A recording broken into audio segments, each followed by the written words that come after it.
Hi guys, it's Lily Robinson, aka Jennifer Diaz is a trans girl, for those of you who know me on Tumblr. So it's now the second day of Pride Month, 2nd June, and as you guys know, I'm doing the 30 Days of Pride Challenge as videos this year, which I'm hoping will be a bit more engaging and better than the text posts I've done in the past. And also every year my answers list seems to change slightly, so it seems worthwhile doing each year. Anyway, the first question is, well, not the first question, that was yesterday. The second question is, did you have any experiences as a child that might have foreshadowed your sexuality or gender identity? Okay. This one is one that I like to... I don't know. It's just, with my sexuality, I don't feel that was ever really foreshadowed, because like I said yesterday, I'm more attracted to guys now than I am to girls. And when I was a kid, I was very, very, very into girls as long as I could remember. There's nothing that really ever foreshadowed my sexuality ever shifting or changing. So yeah, with that one, there wasn't anything that really foreshadowed it. With my gender identity... sorry, my sofa's messing up a little. With my gender identity, that one's a little bit more... I wouldn't say complicated, but I don't like subscribing to like stereotypical gender norms. So like, for example, it's like, when I was a kid, I do remember like asking for a doll's house, and no, it wasn't a doll's house. Oh, I did ask for a doll's house, but I'm remembering a completely different story here, so I can't actually remember the full story of the doll house. All I know is I asked for one. I tried to build one out of a cardboard box, but right, that was not the story I was going after. Okay. I remember I was a little kid and we were in Toys R Us. It was the year I got my Scale Electric, I think. Yeah, it was. Yeah, I got my Scale Electric that year for Christmas. Anyway, my mum was doing the Christmas shopping in Toys R Us, and she got like this, it wouldn't have been cardboard. Cardboard seems too flimsy for whatever it was, but it was kind of like, at that age and how I remember it, it was cardboard, but it was like this cardboard kind of house sort of thing, like playhouse thing that for girls to play in, like it was all pink and everything. And I just remember asking my mum, is that for me? And she said no, because I'm a boy. And yeah, that was one of the first things I remember from then. And no, just like a few instances with like boys and girls toys where I just remember not being overly impressed. Like, I remember the first year I got an Action Man, I stomped around the house going, I never wanted Action Man in this house. And my mum actually denies that happened, but I remember it for a fact. I was stomping up and down stairs of the upper staircase, stomping up and down with the Action Man in my hand, saying, I never wanted Action Man in this house.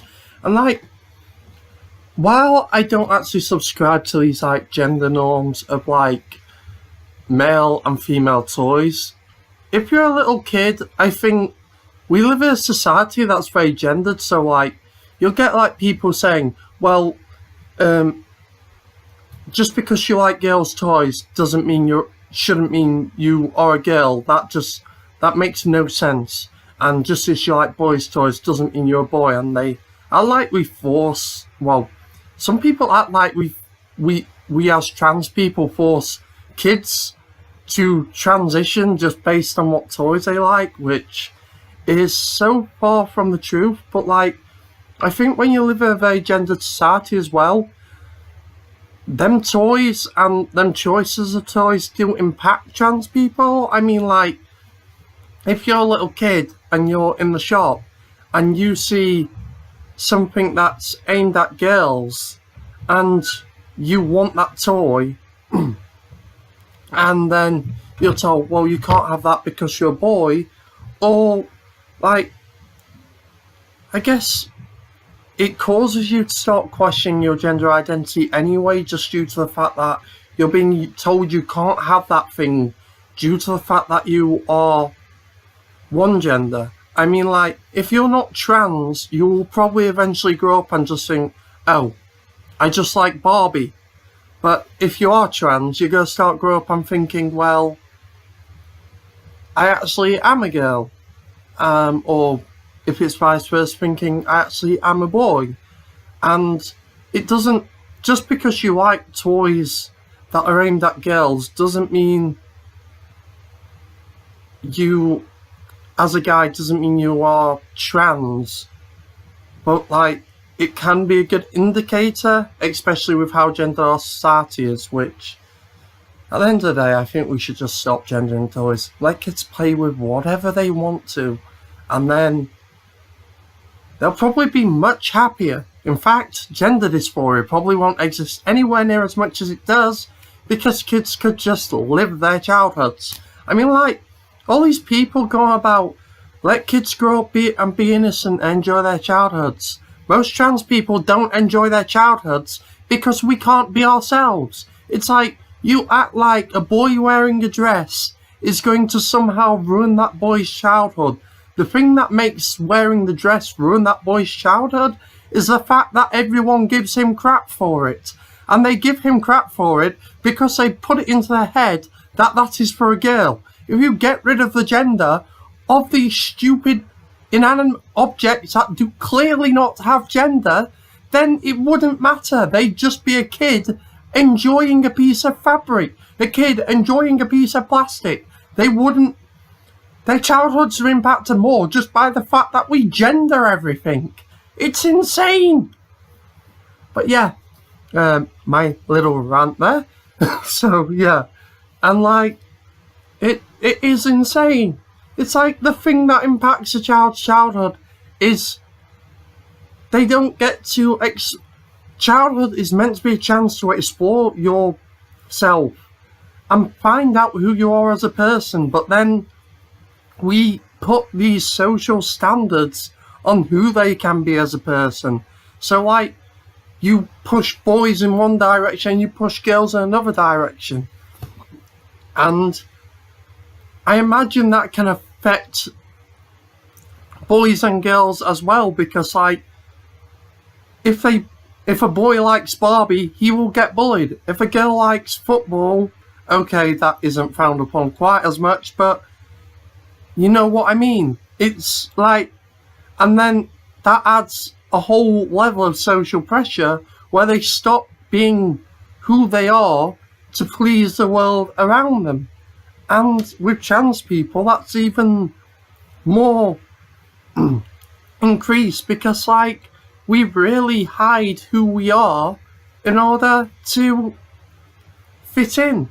And then that actually leads nicely onto my next point, and my main point. The thing that I remember about childhood the most, that I feel is what foreshadowed me being trans more than anything, not what toys I wanted on that, but what foreshadowed it more than anything was just how I interacted with the world. I always remember being this weird kid who was always on the outside of things. It's just like, I didn't understand how to interact with my peers, and like, a lot of that was because I didn't feel I could properly express myself. There were things that were made clear to me weren't acceptable for a male child. It's like, some things I like are just completely are classed as masculine. Like, I like video games, I like basketball and stuff like that. And in fact, how I dress, believe it or not, I actually am quite comfortable dressed like this, but it is quite masculine. And like, so I wasn't hiding my full self, but I was hiding parts of myself because I didn't feel I was allowed to be as emotionally expressive. I didn't feel like I was allowed to, like, I didn't even think I was allowed to like to ride horses. I've never rode a horse, but I'd love to, and back when I was a kid, I always thought of riding horses as a girly thing. I was just like, the fact was, I put a lot of effort into thinking about how I was presenting myself to the world. I was always trying not to be too girly. It's like, when you're doing that all the time, it's like you are putting up a wall to keep behind quite a lot of who you are. It's like, when you're doing that, I never felt I was able to interact with people properly. I always just felt like this weird outside kid. And like, even after I came out, that continued to be the case. And it wasn't because I now couldn't be honest with myself. It was, I put up so many walls, and breaking them down is a hell of a challenge.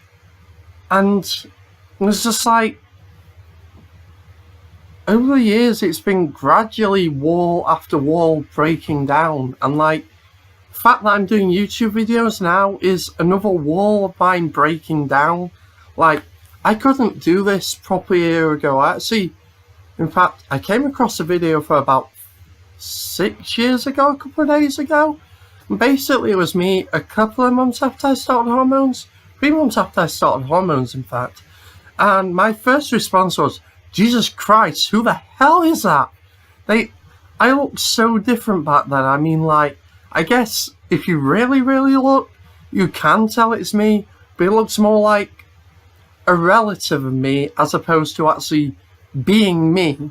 Like, maybe my brother, but certainly not me. And like,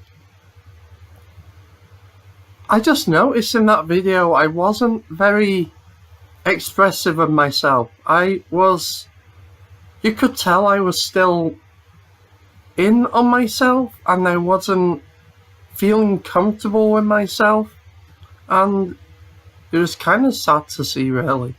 It's like, over the years, them barriers have fallen down gradually, and like, now I feel a lot more able to interact with people.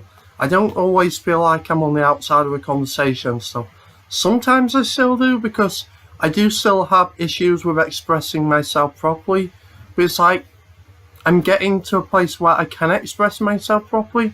But it's like, a lot of my childhood, I just spent hiding a large part of who I was, trying to make sure I presented myself a way which was deemed acceptable for a boy. And it's just like, that was a lot of pressure on me. It was just like, I actually feel really robbed of my childhood, because like, these people who talk against trans people, talk against gay people, they talk about how kids should get to enjoy their childhood without worries of sexuality and gender identity. That is true, they should get to enjoy their childhood without them worries. But by making it clear that these are unacceptable behaviours for us, that we can't be trans, that we can't be LGBT, that would somehow be bad, that puts that into our heads already. I mean, when I was in primary school, I didn't know what the word gay meant, but the word gay got thrown about, and it was thrown about as a negative word.